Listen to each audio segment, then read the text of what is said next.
తల్లికి బువ్వ పెట్టనోడు చిన్నమ్మకు బంగారు గాజులు చేయిస్తా అన్నట్లు రేవంత్ రెడ్డి తీరు ఉందని బీఆర్ఎస్ వర్కింగ్ ప్రెసిడెంట్ కేటీఆర్ విమర్శించారు. తెలంగాణలో 420 హామీలు ఇచ్చి గంగలో కలిపి ఢిల్లీ పూరవీధుల్లో కొత్త నాటకం మొదలు పెట్టారని ఆక్షేపించారు. తెలంగాణలో సాగుతున్న నికృష్ణ పాలన ఢిల్లీలో కూడా చేయిస్తానని బయలుదేరాడని దుయ్యపట్టారు. ఉచిత కరెంటు ఇచ్చింది ఎవరికి, గ్యాస్ సబ్సిడీ ఇచ్చింది ఎవరికి అని ప్రశ్నించారు. నెలకు 2500 రూపాయలు తీసుకుంటున్న మహిళలు ఎవరు, తులం బంగారు గాజులు ఇచ్చిన ఆడబిడ్డలు ఎవరికి నిలదీశారు.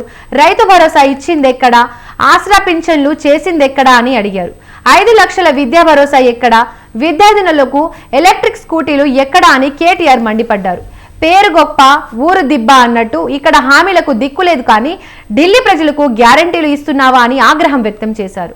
ఢిల్లీ గల్లీలో కాదు, దమ్ముంటే మీ ఢిల్లీ గులాంలో అశోక్ నగర్ గల్లీలో చెప్పు, ఉద్యోగాలు ఇచ్చామని అని సవాల్ విసిరారు. నవ్విపోదురుగాక నాకేంటి సిగ్గు అన్నట్లుంది రేవంత్ వ్యవహారం అని ఎక్స్ వేదికగా కేటీఆర్ విమర్శలు గుప్పించారు.